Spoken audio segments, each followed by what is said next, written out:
Hey there, audio people. Got another IEM review for you today. This one is the Moondrop Arias. Now, this is not the newest version of these, right? Because they have a new iteration, although they're still making these, but they have a new iteration like the Snowflake, I think it's called. So this is the review for the originals. And, you know, the way I kind of think about these is these are kind of like, for me, like the best IEM that you probably don't want to buy, and I'll tell you about that here a little more in the video. As always, I appreciate if you like and subscribe if you're interested in more audio reviews, and then if you're interested in supporting the channel even more than that, there is a Patreon link down below that I'm getting started up. So that being said, let's dive into the Arias and see what you get, and then we will talk about how they sound.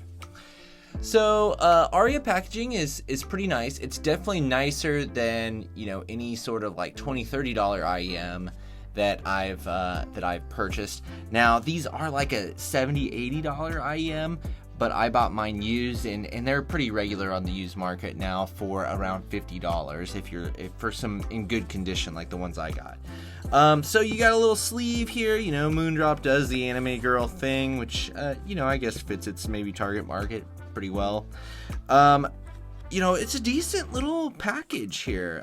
They come in, you know, it's got molded foam inside of here. You've got a little case. It comes with, you know, plenty of silicone tips of all different sizes in there. And of course you got the IEMs. We'll look at those more here in just a moment. What else do you get? You've got, I didn't open this up, but you've got several, if you can see through there, there's like several new filters and a little set of tweezers so you can kind of address those. And then you got the cable over here. So the cable is, it's okay. I mean, it's a cloth cable. It doesn't tangle too terribly bad, but it also just doesn't inspire like the most confidence.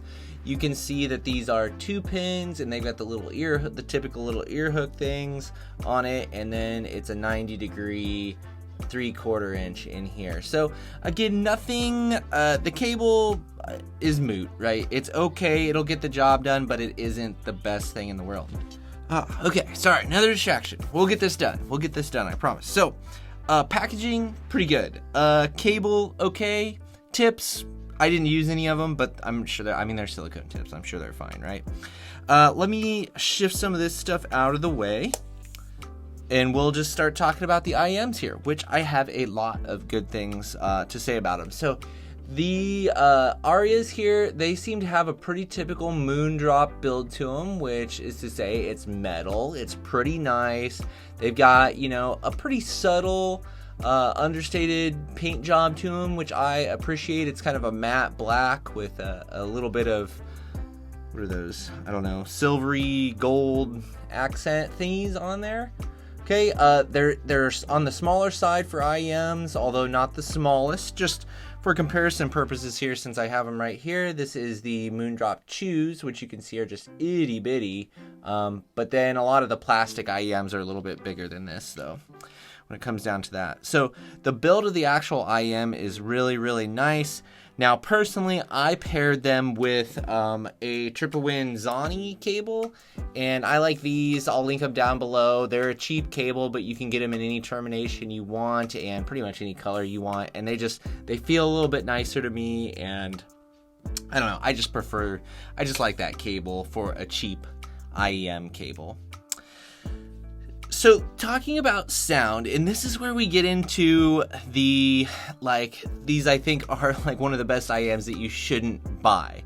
And I would say they're a pretty close to neutral tuning with just a little bit more mid-bass focus than is neutral, and at least neutral to my ears. And so a lot of what I liked about the Moondrop Chus here, I like about the Arias. I think they're very, very close. I prefer the frequency response of the Chus just a little bit, and it's because its bass shelf ends a little bit sooner. So the mid bass doesn't come up as far into the middle frequencies. And for me, that just kind of suits my preference a little bit better. That being said, if you want a fairly neutral IEM that is mainly, I would say, mid-focused, but has a little bit more fullness in the mid bass, then these guys might be for you. So I thought texture and detail in the middle and upper frequencies is really good, and the resolution is really good there, especially for the price, and the price I bought them, which was like $50. The bass is, it's similar to the Starfields in that I think it's pleasant, but it doesn't actually have like a ton of detail to it. There is some texture there and stuff like that, but for me, the bass just misses the mark just a little bit, okay? Just a little bit. And I'll come back to that here in just a moment. Let's finish kind of talking about sound, and then we'll come back to that bass piece. Okay, so I think the imaging on these is pretty good. I think the spatial information is good. I feel like they're definitely a more well-rounded and balanced IEM than like the Starfield. So of the two, I would pick these for sure. So everything is pretty much good across the board, except, like I said, for me, the bass just, it goes a little bit too much into the mids. Not that it really muddies things up, it just doesn't sound quite right to me. And that's why I don't think you should buy these IEMs. Now, if you want that little extra bit of mid bass, these might be the option here, right? These might be the option.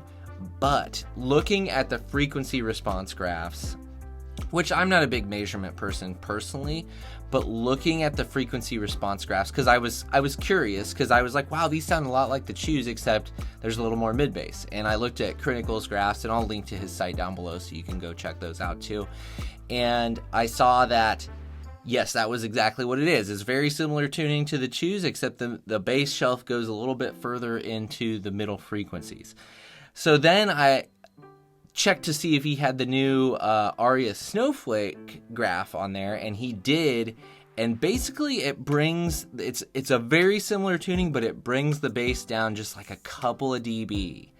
And so I think instead of getting the original Arias here, my recommendation and what I'm going to try out eventually is those new Aria Snowflakes, and I think those things will hit my preference just about right.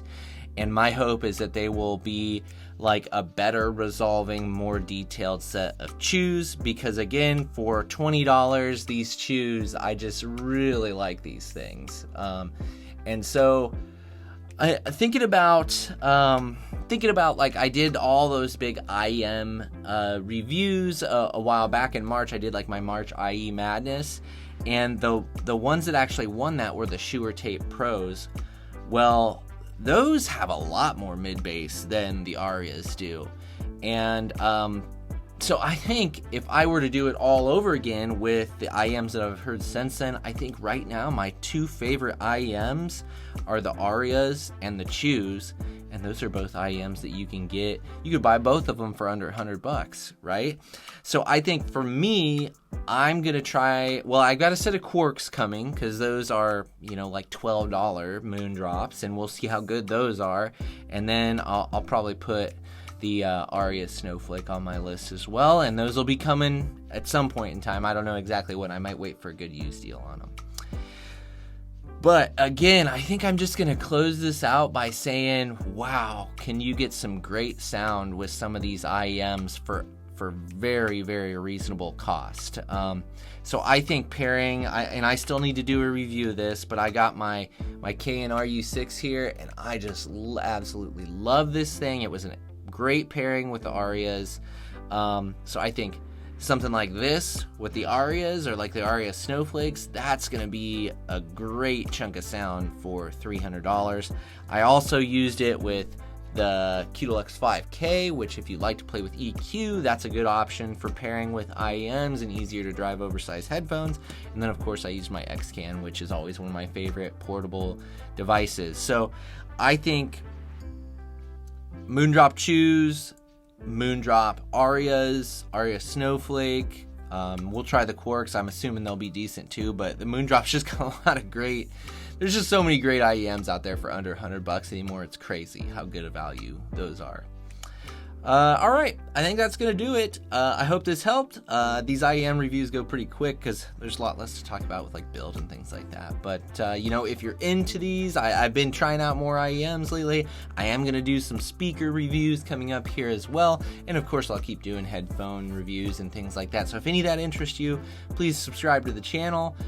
Thanks always for your time, and feel free to drop any other comments. You know, what's another great IEM for around, you know, $50, $100 that would kind of compete with the Arias? What else do you think competes in that range? I might check those out too, and that'll just give some other people some ideas. So thanks again, and hopefully I'll see you in the next one.